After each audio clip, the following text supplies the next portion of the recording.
1911, a year of monumental moments, fierce rivalries, and record-breaking feats that shaped baseball into the game we love today. But what exactly made 1911 so unforgettable? Let's step back in time to discover the pivotal events that made this year a cornerstone in baseball history.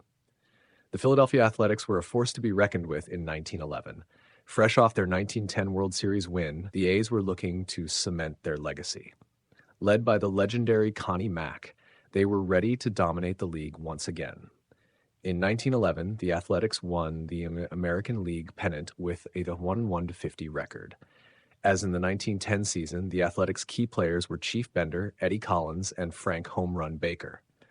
The Athletics sought to repeat as World Series champions and establish a championship dynasty. However, to do so, they would have to face the National League pennant winners, the New York Giants. The New York Giants had won the National League pennant with a 99-54 record. They finished with 7 more wins than the National League runner-up that season, the Chicago Cubs. Many fans eagerly anticipated the 1911 World Series between the Giants and the Athletics. It would be an exciting clash between two great teams. The 1911 season also saw individual greatness from Ty Cobb, who established himself as one of the greatest hitters ever. While the Athletics were making headlines in Philadelphia, Ty Cobb was rewriting the record books down south. 1911 wasn't just another year for Cobb. It was the year he solidified himself as one of the greatest hitters of all time. Cobb had an incredible .420 batting average in the 1911 season, in addition to 248 hits, 147 runs scored, and a slugging percentage of .621. Cobb had a heated rivalry with shoeless Joe Jackson in 1911, narrowly beating him in batting average that season. Ty Cobb was an intelligent player, paying attention to the opposing team's tendencies and using them to his advantage. Cobb scored 5 runs in a single game against the New York Highlanders on May 12, 1911, using his wits to score the game-winning run when the Highlanders were arguing with the umpire. 1911 was also part of the dead ball era, which influenced how teams played the game. 1911 was deep in the heart of the dead ball era, where strategy and speed ruled over power. Home runs were rare, and teams relied on small ball tactics to win games. The large size of ballparks, pitcher-friendly rules, and letting pitchers alter the ball led to this low-scoring era of baseball. Teams instead relied on speed, defense, and plays such as stolen bases to win games. One such team was the New York Giants. The New York Giants used all of these tactics and enjoyed great success. As previously mentioned, they won the 1911 National League pennant and advanced to the 1911 World Series to face the Philadelphia Athletics. The circumstances of the dead ball era would impact how the 1911 World Series turned out, as one might expect. The climax of the season came in October when the Philadelphia Athletics faced the New York Giants in a World Series that would go down in history as one of the most exciting and competitive.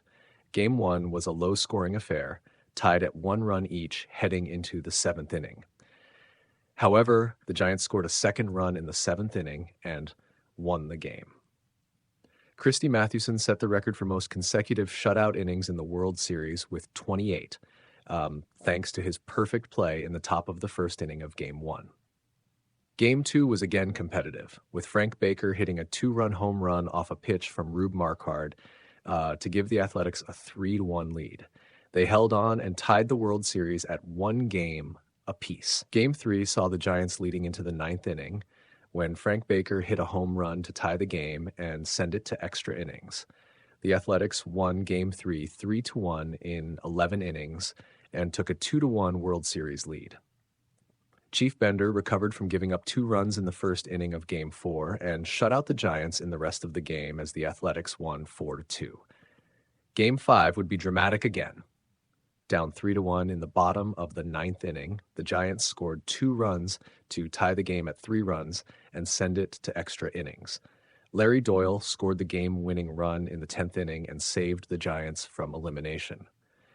However, the Athletics dominated Game 6 as Chief Bender only allowed 4 hits all game.